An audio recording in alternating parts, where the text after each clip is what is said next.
வணக்கம். 1999 ஜனவரி 21 அன்றைய இரவை இந்திய மக்கள் யாரும் தங்களுடைய வாழ்நாளில் மறக்கவே மாட்டார்கள். அந்த மாதிரியான ஒரு சம்பவம் நடு இரவில் நடந்தது. கிரஹாம் ஸ்டெயின்ஸ் என்று சொல்லக்கூடிய ஒரு சமூக சேவகர், அவர்களுடைய 2 சிறு பிள்ளைகள், இவர்களை ஆர்எஸ்எஸ்னுடைய கிளை அமைப்பாக இருக்கக்கூடிய பஜ்ரங்தள் என்று சொல்லக்கூடிய ஒரு பயங்கரவாத அமைப்பு, அதை சார்ந்தவர்கள் இந்த 3 பேரையும் கொடூரமாக கொலை செய்தார்கள். இவங்க ஜீப்பில் வந்துட்டு இருக்கும்போது வழிமறிக்கிறாங்க, ஜீப்பை கடுமையாக தாக்குகிறார்கள். பிறகு என்ன பண்ணாங்கன்னா அந்த ஜீப்பையே எரிக்கிறார்கள். எரித்ததில் 3 பேருமே சம்பவ இடத்திலே உயிரிழந்து போனார்கள். ஜீப்பில் எரிந்து 3 பேர் இருக்கக்கூடிய அந்த காட்சி உலகத்தையே மிகப்பெரிய அளவில் நடுநடுங்க வைத்தது. அடுத்த நாள் காலையில் உலகம் முழுவதும் இருக்கக்கூடிய பத்திரிகைகளுடைய முகப்பு பக்கத்தில் பஜ்ரங்தள் என்று சொல்லக்கூடிய ஆர்எஸ்எஸ்னுடைய கீழமைப்பு செய்திருக்கக்கூடிய பயங்கரவாத செயல்தான் தலைப்புச் செய்தியாக இருந்தது. உலகமே நடுங்கிருச்சு. எதற்காக அவர் கொல்லப்பட்டார் அப்படின்னா, அன்றைக்கு பஜ்ரங்தள் என்று சொல்லக்கூடிய அமைப்பை சார்ந்தவர் சொன்னார், இவர் மத பிரச்சாரம் பண்ணுறாரு, மத மாற்றம் செய்கிறார் அப்படின்னு சொல்கிறாங்க. ஆனால் 1965 இந்தியாவை தன்னுடைய மண்ணாக நினைத்து இங்கு இருக்கக்கூடிய குறிப்பாக ஒடிஷாவை சார்ந்த பழங்குடியினத்தை சார்ந்த மக்களுடைய கல்விக்காக, அவர்களுடைய வாழ்வுரிமைக்காக தன்னுடைய வாழ்நாள் பூரா அர்ப்பணம் செய்த ஒரு மகத்தான மனிதர் தான் இந்த கிரஹாம் ஸ்டெயின்ஸ் என்று சொல்லக்கூடிய மனிதர். அவரோடு 2 பிள்ளைகள் எரித்து கொல்லப்பட்டார்கள் என்று சொன்னேன் அல்லவா. ஒரு பிள்ளை பிலிப், இன்னொரு பிள்ளை திமோத்தி. ஒரு பிள்ளையினுடைய வயது 10, இன்னொரு பிள்ளையினுடைய வயது 6. சரி, 1999 நடந்த சம்பவத்தை இப்போ ஏன்டா பேசிகிட்டு இருக்கேன் அப்படின்னு ஆர்எஸ்எஸ்காரன் கேட்கலாம். நான் அவனுக்கு சொல்ல விரும்புகிறேன், இந்த கொலைக்கு பின்னால் மிக பெரிய குற்றவாளிகளுடைய பட்டியல் வெளியிடப்பட்டது. கோர்ட் தீர்ப்பளிக்குது. அதில் முதன்மை குற்றவாளி தாரா சிங், இவனுக்கு மரண தண்டனை. 2வது குற்றவாளியாக இருக்கக்கூடியவன் மகேந்திர ஹெப்ரா, இவனுக்கு மரண தண்டனை தான். பிறகு அது ஆயுள் தண்டனையாக குறைக்கப்பட்டது. சரி, இப்படி இருக்கக்கூடிய நேரத்தில் மோடி ஒன்றியத்தில் ஆட்சி பொறுப்பிற்கு வருகிறார். மோடி ஆட்சி பொறுப்பிற்கு வந்ததற்கு பிறகு இந்த கிரஹாம் ஸ்டெயின்ஸ் என்று சொல்லக்கூடிய சமூக சேவகரை கொலை செய்த பஜ்ரங்தள் அமைப்பை சார்ந்த நபர்கள் ஒவ்வொருவராக விடுவிக்கப்படக்கூடிய காட்சியை நாம் பார்த்து கொண்டிருக்கிறோம்.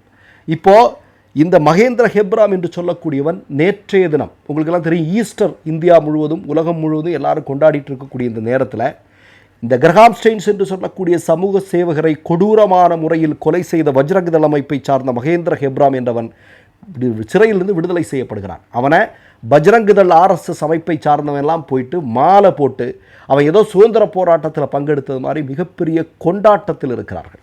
அந்த நிகழ்வு தான் இன்றைக்கி நீங்கள் வீடியோவாக இந்தியா முழுவதும் வைரலாக இந்திய மக்கள்லாம் குமுறி கொண்டிருக்கிறார்கள். இந்த சங்கபரிவார கும்பலே எப்படிப்பட்டவர்கள் இல்லையா, எப்படிப்பட்ட இரத்த தாகத்தோடு அலைந்து கொண்டிருக்கக்கூடியவர்களாக இருக்கிறார்கள் என்பது கண்கூடாக தெரிந்தது. குறிப்பாக நான் என்ன சொல்கிறேன்னா, இப்போ தாரா சிங்னு சொல்லிட்டு இதனுடைய முதல் குற்றவாளி இருக்கிறான் இல்லையா, அவனையும் வெளியே விடுவதற்கான வேலைகளை சங்கபரிவாரங்கள் செய்து கொண்டிருப்பதாக தகவல் வந்திருக்கிறது. இப்போ இந்த மகேந்திர ஹெப்ராமை எதற்காக வெளியே விடுறாங்க அப்படின்னா, அவர் நன்னடத்தை நல்லவராக இருந்தாராம். உள்ள இவ்வளவு பெரிய கொலை குற்றத்தை செய்த நபர் குறைந்தபட்சம் ஆயுள் தண்டனையோடு உள்ளே இருக்க வேண்டியவர் இல்லையா, ஆயுள் தண்டனையோடு இருக்க வேண்டிய நபர் நன்னடத்தை நல்ல மனுஷனாக உள்ளே இருந்துட்டாருன்னு அப்படின்னு சங்க பரிவாரங்கள் சொல்கிறாங்க. அதனால் அவரை நம்ம வெளியே விடுறோம் அப்படின்னு இன்றைக்கு அவங்க தரப்பிலிருந்து சொல்கிறாங்க. இப்போ நீங்கள் பார்க்கணும், இன்றைக்கு ஒடிஷாவினுடைய முதல்வராக இருக்கக்கூடிய நபர் மோகன் சரண் மாஜி.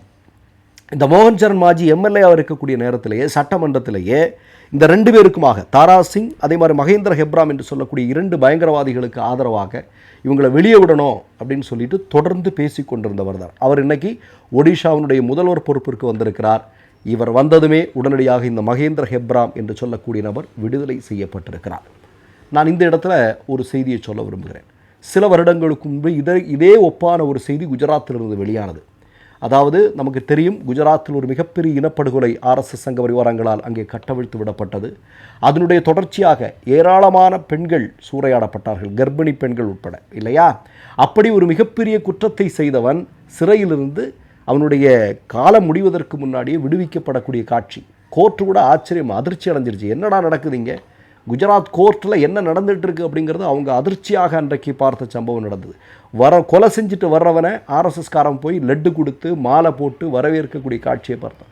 அதற்கும் மேலாக இன்னொருத்தன் சொல்கிறான், இன்னொரு பிஜேபிக்காரன் சொல்லலாம், அவன் பாப்பானாக இருக்கிறவன் அப்படிலாம் இருக்க மாட்டான்னு சொல்லி ஒரு பிஜேபிக்காரன் சொல்கிறான். எந்த அளவிற்கு நம்முடைய மனமெல்லாம் கொதிநிலைக்கு உள்ளாகி இருக்கும் என்பதை சொல்ல வேண்டிய தேவையில்லை. அந்த அளவிற்கு மோடி ஆட்சி பொறுப்பிற்கு வந்த பிறகு மிகப்பெரிய பயங்கரவாதிகள், கொலை குற்றங்களில் ஈடுபட்டவர்கள் எல்லாம் இதுபோன்று விடுவிக்கப்படக்கூடிய காட்சியை நாம் இந்தியாவில் பார்த்து கொண்டிருக்கிறோம். இதுதான் மோடியினுடைய ஆட்சியினுடைய லட்சணம். இந்த இடத்துல நாம் ஒன்று சொல்ல வேண்டியது இருக்குது.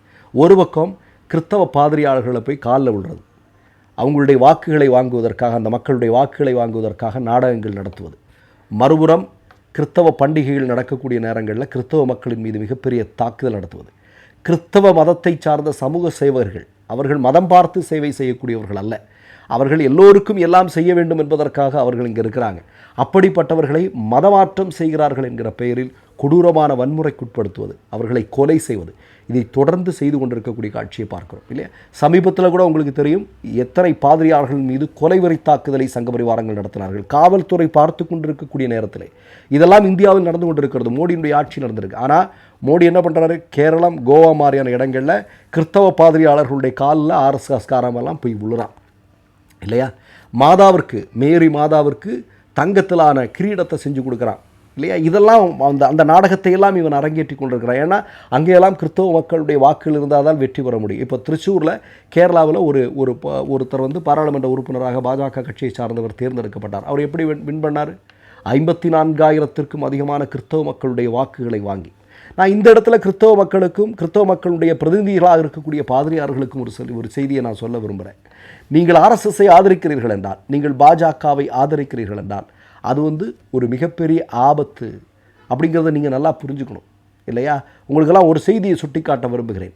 வக்பு திருத்த சட்டம் இல்லையா, மோடி கொண்டு வந்தார். கொண்டு சட்டமாகி அடுத்த நாளே RSSனுடைய ஆர்கனைசருடைய முகப்பு பக்கத்தில் என்ன வந்தது? இனி அடுத்ததாக கிறிஸ்தவர்களுடைய, அதாவது கிறிஸ்தவ மதம் தொடர்பான, அவர்களுடைய மதாலயங்கள் தொடர்பான, அவர்களுடைய நிலங்கள் தொடர்பான கணக்குகளை உடனடியாக எடுக்கணும்னு RSS உடனே எழுதுகிறான். கடைசியில் ராகுல் காந்தி சொன்னதுனால பயந்து ஓடிட்டான். இதெல்லாம் நடக்குது. அப்போது இவர்களுடைய RSSனுடைய மிக முக்கியமான 3 எதிரிகளாக சொல்லப்படுவது முஸ்லீம்கள், கிறிஸ்தவர்கள், கம்யூனிஸ்டுகள். அதை புரிஞ்சுக்கிட்டால் நல்லது. சில கிறிஸ்தவ போதர்கள், சில கிறிஸ்தவ பாதிரியாளர்கள் RSS சொல்வதை கேட்டு நடக்கக்கூடிய காட்சியை நாம் இன்றைக்கு பார்த்து கொண்டிருக்கிறோம். அது இந்தியாவிற்கு ஆபத்து, இந்திய ஜனநாயகத்திற்கு ஆபத்து. இவர்கள் ஆட்சி அதிகாரத்திற்கு வருவதற்கு என்ன வேண்டுமானாலும் செய்வார்கள், யார் காலை வேண்டுமானாலும் பிடிப்பார்கள். ஆனால் ஆட்சி அதிகாரத்திற்கு வந்துவிட்டால் இவர்கள் யார் என்பதை நமக்கு நன்றாக காட்டிக் கொண்டிருப்பார்கள். அதற்கு ஆதாரமாக கடந்து போய்கொண்டிருக்கக்கூடிய 11 வருடங்கள் சாட்சியாக இருக்கிறது. இதை யாரும் மறந்துடாதீங்க தயவு செஞ்சு. இதை மறந்துறது அப்படிங்கிறது மிகப்பெரிய ஆபத்து. மற்றொரு நிகழ்வில் சந்திப்போம். நன்றி, வணக்கம்.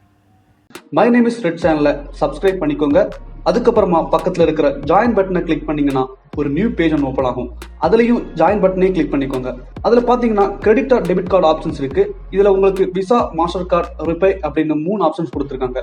அதில் நீங்கள் எந்த கார்டு சூஸ் பண்ணுறீங்களோ அந்த கார்டோட நம்பர் என்டர் பண்ணிக்கோங்க. அப்புறமா கார்டோட வேலிடிட்டி மந்த் அண்ட் இயரை டைப் பண்ணிக்கோங்க. அடுத்தபடியா உங்க கார்டோட பின்னால CVC கோடுன்னு சொல்லிட்டு 3 நம்பர்ஸ் கொடுத்துருப்பாங்க. அந்த நம்பரை இதில் என்டர் பண்ணிக்கோங்க. அப்புறமா அட்ரஸ் அண்ட் இன்ஃபர்மேஷன் என்டர் பண்ணிட்டு பைங்கிற பட்டனை கிளிக் பண்ணிக்கோங்க.